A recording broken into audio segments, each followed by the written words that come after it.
BBC প্রবাহে আপনাদের সবাইকে স্বাগত জানাচ্ছি। আমি শারমিন রমা। শুরুতেই দেখে নেব আজ কি থাকছে।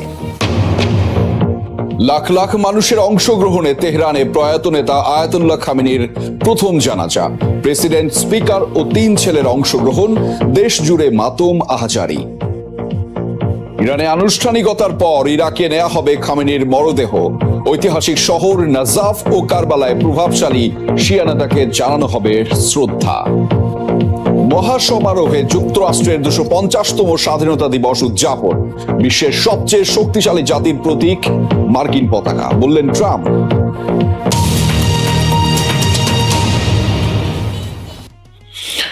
মৃত্যুর 4 মাসেরও বেশি সময় পর অবশেষে অনুষ্ঠিত হলো ইরানের সর্বোচ্চ ধর্মীয় নেতা আয়াতুল্লাহ আলী খামেনির জানাজা। রাজধানী তেহরানের গ্র্যান্ড মোসাল্লা কমপ্লেক্সে নামে মানুষের ঢল। অশ্রুসিক্ত চোখে পরিবারের সদস্যরা অংশ নেন জানাজায়। ছিলেন প্রেসিডেন্ট, স্পিকার, প্রধান বিচারপতি সহ শীর্ষ কর্মকর্তারা। প্রিয় নেতার শোকে মাতম করছেন ইরানিরা। তেহরান, কোম এবং ইরাকের কারবালা ও নাজাফে আনুষ্ঠানিকতা শেষে আগামী 9 জুলাই জন্মস্থান মাশহাদে দাফন করা হবে প্রয়াত ইরানি নেতাকে। এ যেন জনসমুদ্র। তেহরানের গ্র্যান্ড মোসাল্লা মসজিদ কমপ্লেক্সের আশপাশে নেই তিল ধারণের ঠাঁই। যেদিকে চোখ যায় শুধুই মানুষ আর মানুষ। রোববার স্থানীয় সময় সকালে প্রয়াত সর্বোচ্চ নেতা আয়াতুল্লাহ আলী খামেনির জানাজা ঘিরে মানুষের এই ঢল। জানাজায় ইমামতি করেন শীর্ষ ধর্মীয় ব্যক্তিত্ব আয়াতুল্লাহ জাফর সোবহানি। এদিন সর্বোচ্চ নেতা ছাড়াও তার 14 মাস বয়সী নাতনি সহ পরিবারের নিহত অন্যান্য সদস্যদের জানাজাও অনুষ্ঠিত হয়েছে। সব জল্পনার অবসান ঘটিয়ে বাবার জানাজায় অংশ নিয়েছেন আলী খামেনির 3 ছেলে। তবে নিরাপত্তাজনিত কারণে ছিলেন না আরেক ছেলে, বর্তমান সর্বোচ্চ নেতা মুজতবা খামেনি। খামেনির জানাজায় একসাথে দেখা গেছে ইসলামী প্রজাতন্ত্রের শীর্ষ ব্যক্তিত্বদেরও। প্রেসিডেন্ট মাসুদ পেজেশকিয়ান, স্পিকার বাঘের কালিবাফ, প্রধান বিচারপতি গোলাম হোসেন মোহসেনি অংশ নেন শেষ বিদায়ের এই আনুষ্ঠানিকতায়। ছিলেন আইআরজিসি প্রধান আহমেদ ভাহিদি, কুদস ফোর্সের কমান্ডার ইসমাইল কানি সহ ইরানের শীর্ষ কর্মকর্তারা। বৃহস্পতিবার কফিন উন্মোচনের পর শুক্রবার শতাধিক দেশের প্রতিনিধিরা শেষ শ্রদ্ধা জানান খামেনিকে। এরপর প্রিয় নেতাকে বিদায় জানাতে শনিবার থেকে গ্র্যান্ড মোসাল্লা সহ আশপাশের এলাকায় অবস্থান নেয় লাখ লাখ ইরানি। কান্নায় ভারী হয়ে ওঠে পরিবেশ। জানাজা শেষে এখনও চলছে শোকের মাতম। যুক্তরাষ্ট্র ও ইসরায়েল বিরোধী স্লোগান দেওয়ার পাশাপাশি খামেনি হত্যার প্রতিশোধ নেয়ার দাবিও জানাচ্ছেন তারা। তেহরানে খামেনির জন্য শোক মিছিল হবে সোমবার। সেখানে কোটির বেশি মানুষের অংশ নেওয়ার কথা। এরপর কোম হয়ে মরদেহবাহী কফিন নেওয়া হবে ইরাকের নাজাফ ও কারবালায়। 7 দিনের বিদায় আনুষ্ঠানিকতা শেষে 9 জুলাই জন্মভূমি মাশহাদে ইমাম রেজার মাজারে হবে দাফন। সকল জল্পনা কল্পনা উড়িয়ে দিয়ে বাবা আয়াতুল্লাহ আলী খামেনির জানাজায় অংশ নিয়েছেন 3 ছেলে। প্রাণনাশের ঝুঁকি মাথায় নিয়েই উপস্থিত ছিলেন বড় ছেলে মুস্তফা, সেজ ছেলে মাসুদ ও ছোট ছেলে মেইসাম খামেনি। অশ্রু ভেজা চোখে তারা শেষ বিদায় জানান প্রিয় বাবাকে।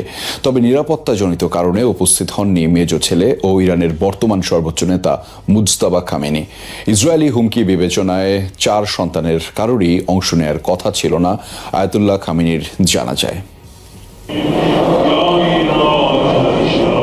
বাবার নিথর দেহের সামনে সন্তানেরা শেষবারের মতো জানাচ্ছেন বিদায়।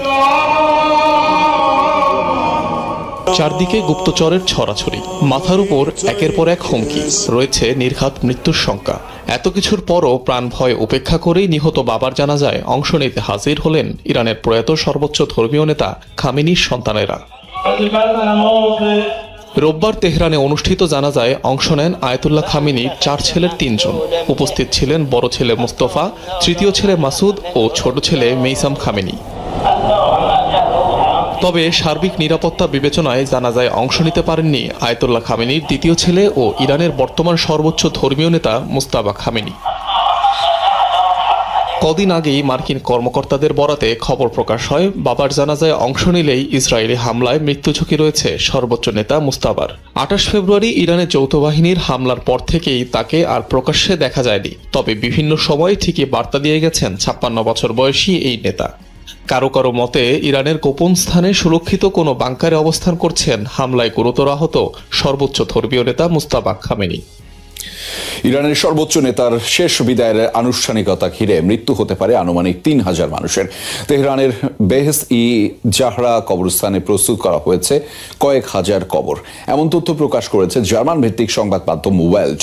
শনিবার অজ্ঞাতনামা এক লেখকের প্রতিবেদনে জানা যায় শোভাযাত্রা চলাকালীন ব্যাপক প্রাণহানি হতে পারে।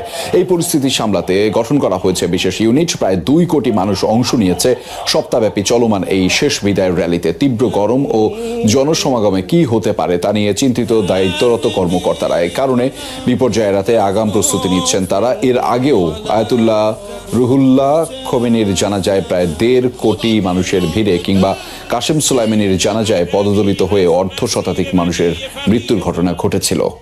প্রতিবেশী হলেও ইরাক ইরানের সম্পর্ক মধুর নয়। প্রয়াত আয়াতুল্লাহ আলী খামেনির ইরানের প্রেসিডেন্ট থাকাকালে দুদেশের 8 বছর যুদ্ধের ইতিহাস রয়েছে।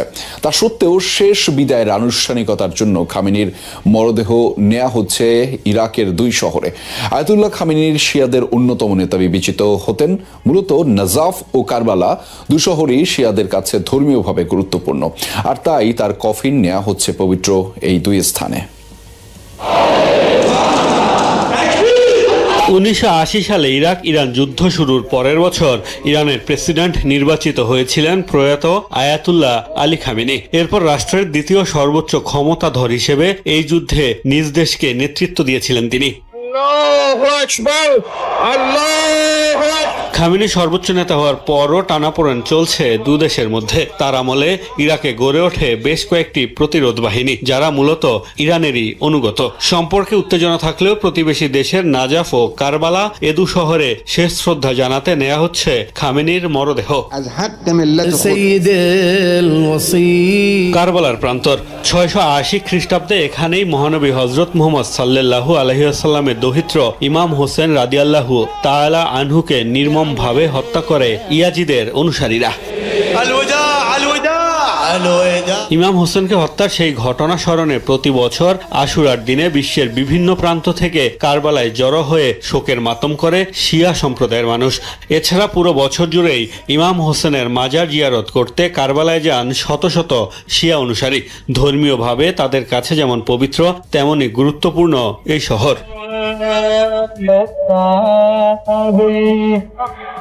ইরাকের আরেক শহর নাজাফও শিয়া সম্প্রদায়ের কাছে ঐতিহাসিকভাবে গুরুত্বপূর্ণ ও পবিত্র।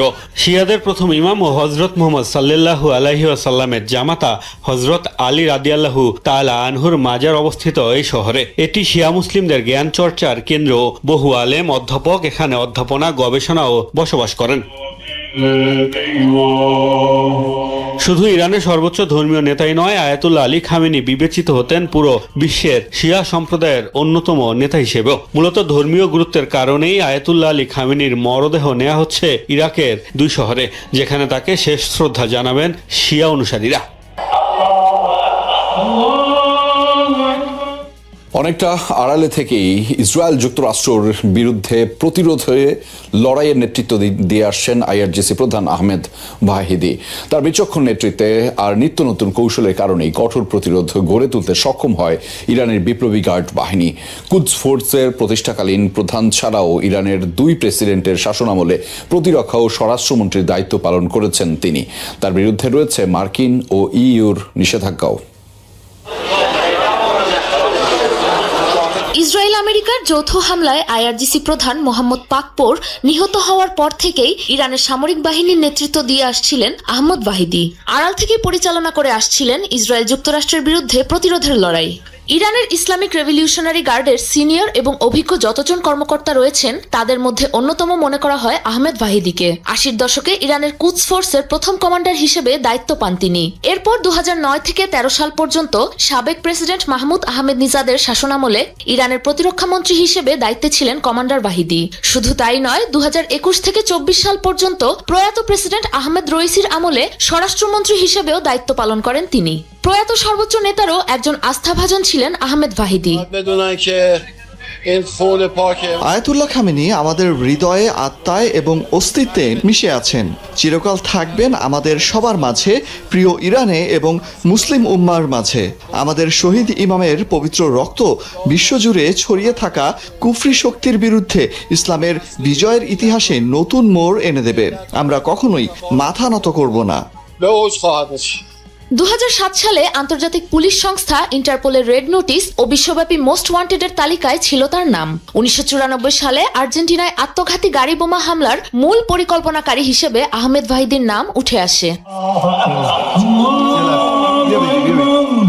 ইরানের ব্যালিস্টিক মিসাইল কর্মসূচির সাথে সম্পৃক্ত থাকায় তার উপর অর্থনৈতিক ও ভ্রমণ নিষেধাজ্ঞাও আরোপ করে যুক্তরাষ্ট্র ও ইউরোপিয়ান ইউনিয়ন। মার্কিন প্রেসিডেন্ট ডোনাল্ড ট্রাম্পের সাথে সাক্ষাতের অনুরোধ জানিয়েছেন ইসরায়েলি প্রধানমন্ত্রী বেনিয়ামিন নেতানিয়াহু। সংবাদ মাধ্যমে এক্সিওসকে দেয়া সাক্ষাৎকারে এই তথ্য জানিয়েছেন ট্রাম্প। জানিয়েছেন আসন্ন ন্যাটো সম্মেলন শেষে হোয়াইট হাউস সফর করবেন নেতানিয়াহু। দুজনের সম্পর্ক চমৎকার বলেও মন্তব্য করেছেন ট্রাম্প। এ সময় তিনি বলেন, নেতানিয়াহু জানেন আসল বস কে। গত 28 ফেব্রুয়ারি ইরান যুদ্ধ শুরুর পর এটি হতে যাচ্ছে দুজনের প্রথম সাক্ষাৎ। সম্প্রতি লেবানন ও ইরান ইস্যুতে বেড়েছে ট্রাম্প ও নেতানিয়াহুর দূরত্ব।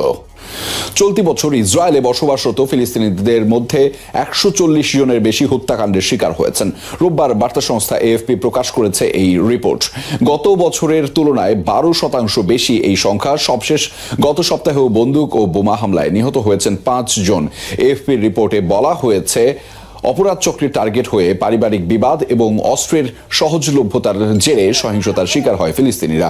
ইহুদি জনগোষ্ঠী দ্বারা নিপীড়নের পাশাপাশি দেশের আইনেও বৈষম্যের শিকার হওয়ার অভিযোগ রয়েছে ফিলিস্তিনিদের। গত বছর আনুমানিক 252 ফিলিস্তিনির অপমৃত্যু হয়েছিল। চলতি বছরের আগের রেকর্ড ছাড়িয়ে যেতে পারে বলে ধারণা করছে সংবাদ সংস্থাটি।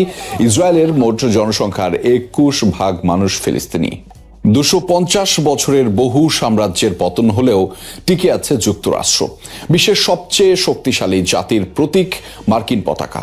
স্বাধীনতা 250 বছর পূর্তি উপলক্ষে দেয়া ভাষণে এমন মন্তব্য করেছেন ডোনাল্ড ট্রাম্প। আমেরিকার ইতিহাসের স্মৃতি চারণার পাশাপাশি স্পষ্ট রাজনৈতিক বার্তাও ছিল মার্কিন প্রেসিডেন্টের বক্তব্যে। ক্যালিফোর্নিয়া থেকে নিউ ইয়র্ক, অ্যারিজোনা থেকে ওয়াশিংটন, যুক্তরাষ্ট্র জুড়ে আতশবাজির ঝলকানি। উপলক্ষ স্বাধীনতার 250 বছর পূর্তি। কনসার্ট, ফ্লাইপাস্ট, মেলা, যুক্তরাষ্ট্রের স্বাধীনতার 250 শতকের যাত্রা উদযাপিত হচ্ছে নানা আয়োজনের মধ্য দিয়ে।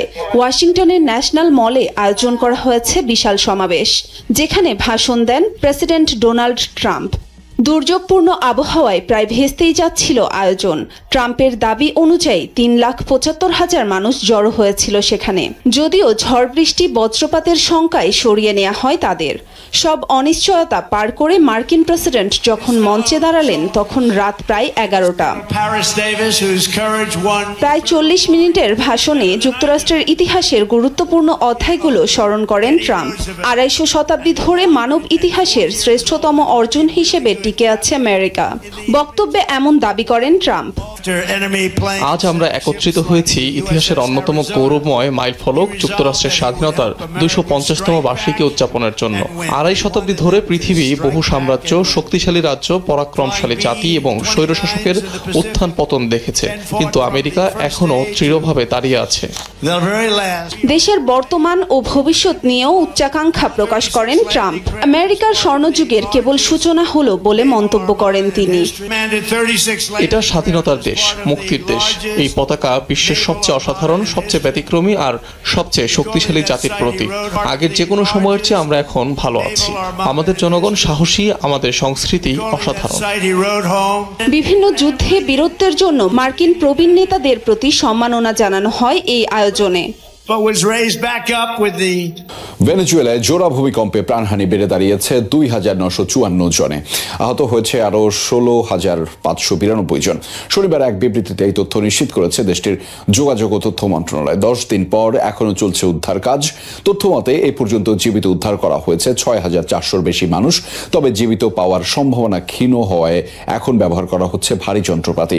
কারাকাস জানিয়েছে উদ্ধারে কাজ করছে দেশটির প্রায় 30,000 কর্মী, পাশাপাশি 3,000-এর বেশি বিদেশি কর্মী অংশ নিয়েছে এই তৎপরতায়। সরকার পরিবর্তন এবং প্রশাসনিক সংস্কারের দাবিতে আবারও বিক্ষোভে উত্তাল হয়ে উঠেছে আলবেনিয়া। রাজধানীর তিরানায় সরকার বিরোধী বিক্ষোভ সমাবেশ হয়, এতে যোগ দেন প্রায় 1 লাখ মানুষ। 1 মাসের বেশি সময় ধরে চলছে এই বিক্ষোভ। শনিবার নগরীর ঐতিহাসিক স্থাপনা হিসেবে খ্যাত স্ক্যান্ডারবেগ স্কোয়ারে অভিমুখে বিক্ষোভ মিছিল বের করেন আন্দোলনকারীরা। এ সময় আবারও তারা প্রধানমন্ত্রী এডি রামার পদত্যাগের দাবি জানিয়েছেন। এ সময় প্রধানমন্ত্রীর প্রতিকৃতিতে আগুন দেওয়া হয়। স্বাধীনতা দিবসের অনুষ্ঠান চলাকালে নিউ ইয়র্কে আতশবাজি থেকে অগ্নিকাণ্ড হয়েছে। শনিবার ব্রুকলিন ব্রিজ এলাকায় এই দুর্ঘটনা ঘটে। কর্তৃপক্ষ জানিয়েছে স্থানীয় সময় রাত 10টার দিকে আগুন লাগে। আতশবাজির বিস্ফোরণ থেকেই আগুন ছড়িয়ে পড়ে আশপাশের স্থানে। তবে দ্রুতই পরিস্থিতি নিয়ন্ত্রণে আনা হয়।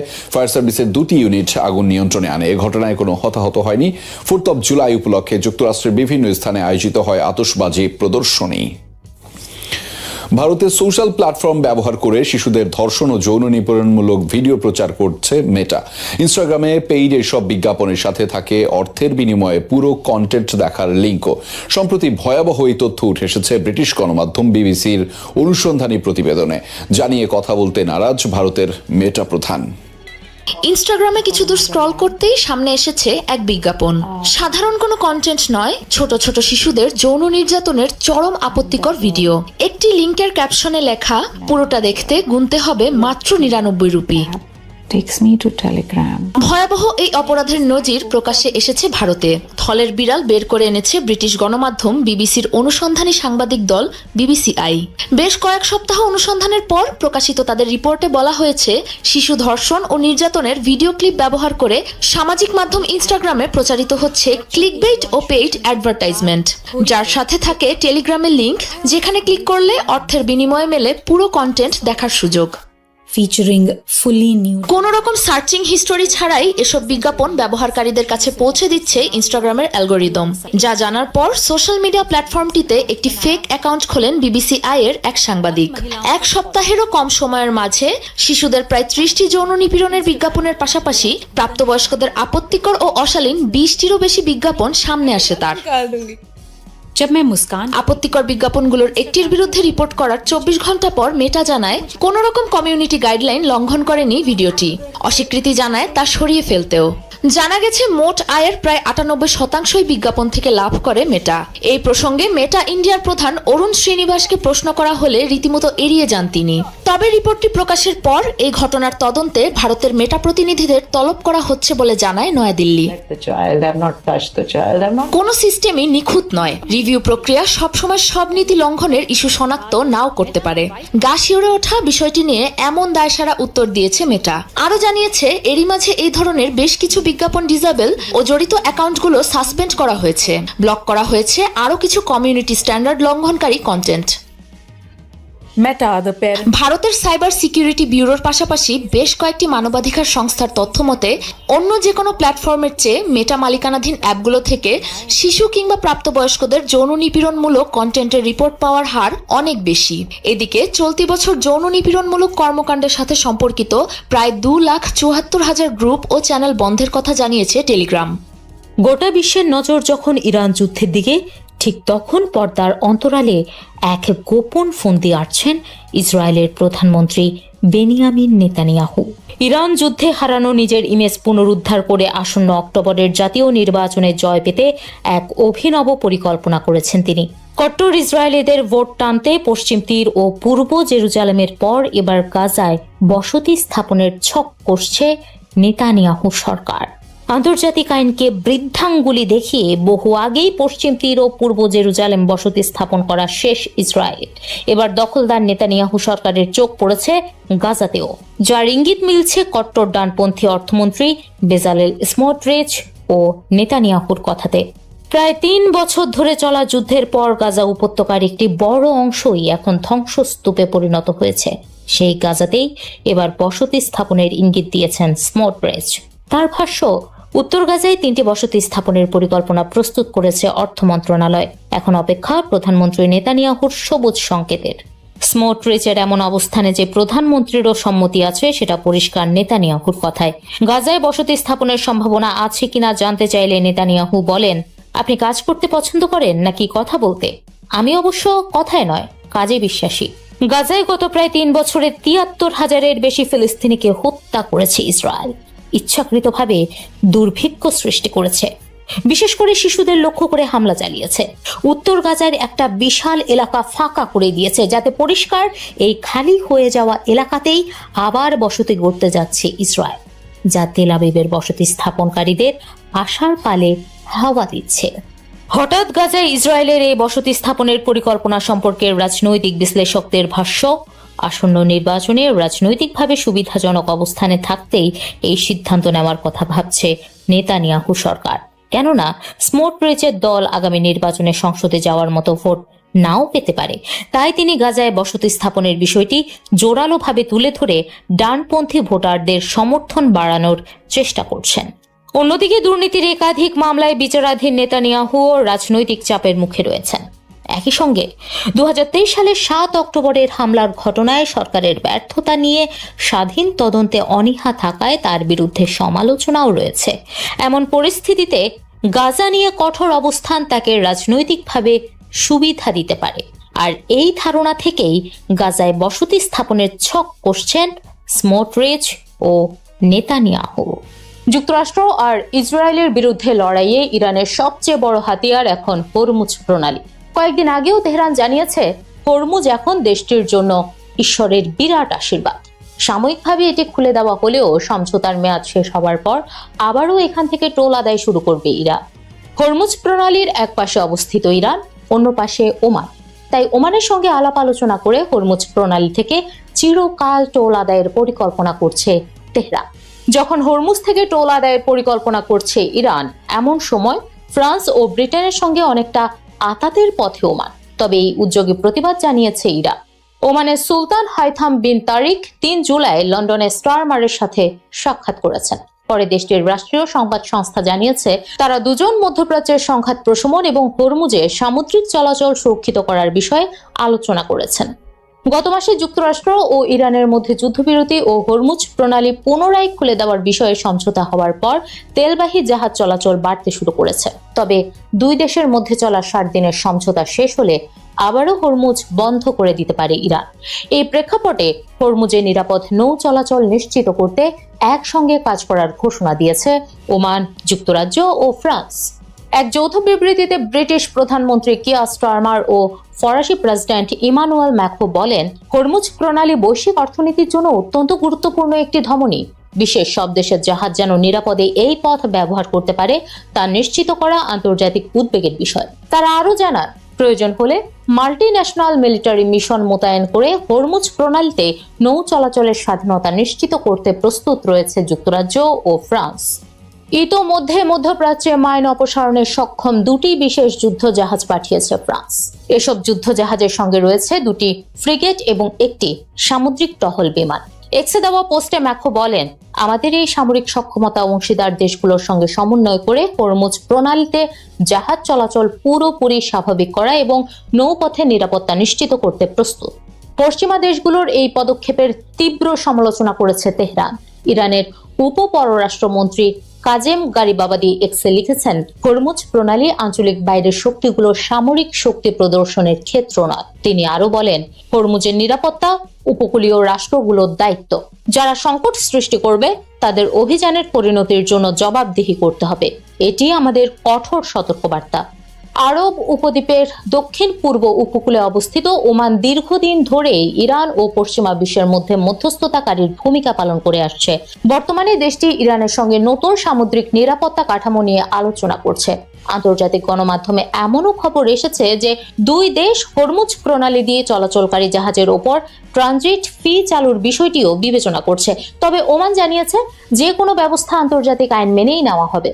হরমুজ প্রণালী দিয়ে বিশ্বে সমুদ্রপথে পরিবাহিত মোট অপরিশোধিত তেলের প্রায় 20% পরিবহন হয়। ফলে সেখানে ট্রানজিট ফি চালুর সম্ভাবনা আন্তর্জাতিক বাজারে উদ্বেগ সৃষ্টি করেছে। যুক্তরাষ্ট্র শুরু থেকেই এই ধরনের উদ্যোগের বিরোধিতা করে আসছে। মার্কিন অর্থমন্ত্রী স্কট বেসেন্ট মে মাসে সতর্ক করে বলেছিলেন, বাণিজ্যের অবাধ প্রবাহ ব্যাহত করতে ইরানের যে কোনো প্রচেষ্টা সব দেশেরই প্রত্যাখ্যান করা উচিত। ট্রাম্প প্রশাসন আগেই হুঁশিয়ারি দিয়েছিল, ওমান যদি ইরানকে ট্রানজিট ফি ব্যবস্থা চালু করতে সহায়তা করে তাহলে দেশটির বিরুদ্ধে কঠোর নিষেধাজ্ঞা আরোপ করা হতে পারে। একদিকে ইরান হরমুজ প্রণালীকে ভবিষ্যতের কৌশলগত ও অর্থনৈতিক হাতিয়ার হিসেবে গড়ে তুলতে চাইছে, অন্যদিকে যুক্তরাজ্য ফ্রান্স আন্তর্জাতিক নৌ চলাচলের নিরাপত্তা নিশ্চিত করার নামে সেখানে নিজেদের প্রভাব আরো জোরালো করতে চাইছে। ফলে যুদ্ধবিরতি কার্যকর থাকলেও হরমুজকে ঘিরে ভূরাজনৈতিক টানাপোড়েন একটুও কমেনি। বিশ্বের জ্বালানি নিরাপত্তার এই গুরুত্বপূর্ণ জলপথ এখন শুধু বাণিজ্যের রুট নয়, বরং পরিণত হয়েছে বৈশ্বিক শক্তির নতুন কূটনৈতিক ও সামরিক দাবা খেলার কেন্দ্রবিন্দুতে। যুদ্ধের শুরুতেই ইউক্রেনের প্রধান লক্ষ্য ছিল নিজেদের শহর ও সীমান্ত রক্ষা করা, কিন্তু এখন যুদ্ধের ধরন বদলেছে। কিয়েভ শুধু সীমান্তে প্রতিরোধ গড়ে তুলছে না, বরং রাশিয়ার ভেতরেও একের পর এক কৌশলগত স্থাপনায় হামলা চালাচ্ছে। সর্বশেষ সেই তালিকায় যোগ হলো রাশিয়ার দ্বিতীয় বৃহত্তম শহর সেন্ট পিটার্সবার্গ। শহরটির অন্যতম প্রধান তেল টার্মিনালে রাতভর ভয়াবহ ড্রোন হামলা চালিয়েছে ইউক্রেন। দেশটির প্রেসিডেন্ট ভলোদিমির জেলেনস্কি হামলার বিষয়টি নিশ্চিত করে বলেন, ক্ষতিগ্রস্ত স্থাপনাটি রাশিয়ার যুদ্ধ তহবিলের রাজস্ব যোগানের অন্যতম প্রধান উৎস। বছরের প্রায় 12.5 মিলিয়ন টন পেট্রোলিয়াম পণ্য উৎপাদনের সক্ষমতা রয়েছে এই স্থাপনাটির। ক্রোনস্তাতে অবস্থিত রাশিয়ার বাল্টিক নৌবহরের একটি গুরুত্বপূর্ণ নৌঘাঁটিও এই হামলার লক্ষ্যবস্তু ছিল, যদিও এই নৌঘাঁটিতে হামলার বিষয়ে এখনো আনুষ্ঠানিকভাবে কোনো মন্তব্য করেনি মস্কো। তবে সেন্ট পিটার্সবার্গের গভর্নর আলেকজান্ডার বেগলভ শহরে একটি ব্যাপক ড্রোন হামলার কথা স্বীকার করেছেন এবং তেল টার্মিনালে আঘাতের বিষয়টি নিশ্চিত করেছেন। তবে এই ঘটনায় কোনো হতাহতের খবর পাওয়া যায়নি। বেগলভ জানিয়েছেন, সেন্ট পিটার্সবার্গ এবং লেনিনগ্রাদ অঞ্চল জুড়ে 72টি ইউক্রেনীয় ড্রোন ভূপাতিত করা হয়েছে। হামলার পর শহরের 50 লাখের বেশি বাসিন্দাকে ঘরের ভেতরে থাকতে বলা হয়েছে। পাশাপাশি নিরাপত্তাজনিত কারণে মোবাইল ইন্টারনেট পরিষেবা ব্যাহত হতে পারে বলেও সতর্ক করা হয়েছে। সাম্প্রতিক সময়ে ইউক্রেন রাশিয়ার জ্বালানি অবকাঠামো লক্ষ্য করে দূরপাল্লার ড্রোন হামলা জোরদার করেছে। ফলে রাশিয়ায় তৈরি হয়েছে ব্যাপক জ্বালানি সংকট। কিয়েভের দাবি, এই হামলার কারণে রাশিয়ার তেল শোধনাগার ক্ষমতার প্রায় 43% অচল হয়ে পড়েছে। গত সপ্তাহে ইউক্রেনের হামলার কারণে জ্বালানির সংকট তৈরি হয়েছে বলে স্বীকার করেন রুশ প্রেসিডেন্ট ভ্লাদিমির পুতিন। পরিস্থিতি সামাল দিতে 4 জুলাই অভ্যন্তরীণ বাজারে জ্বালানির সরবরাহ বাড়ানোর জন্য একটি নতুন বিলে স্বাক্ষরও করেছেন তিনি। এদিকে রাশিয়ার প্রতিরক্ষা মন্ত্রণালয় জানিয়েছে, তারা রাতভর এবং সকালে ইউক্রেনের ছোড়া 500টিরও বেশি ড্রোন ও ক্ষেপণাস্ত্র ভূপাতিত করেছে। মস্কোর দাবি, গত 2 জুলাই কিয়েভে রাশিয়ার প্রাণঘাতী হামলার ক্ষয়ক্ষতি এবং কোস্তিয়ান্তিনিভকায় ইউক্রেনীয় বাহিনীর কথিত বিপর্যয়কর ব্যর্থতা এবং দেশটির জনগণ ও বিদেশি মিত্রদের দৃষ্টি সরিয়ে নিতেই জেলেনস্কি এই হামলাকে বড় করে প্রচার করছেন। রাশিয়ার বেসামরিক স্থাপনায় ইউক্রেনের এই হামলার কঠোর জবাব অবশ্যই দেয়া হবে বলেও হুঁশিয়ারি দিয়েছে মস্কো।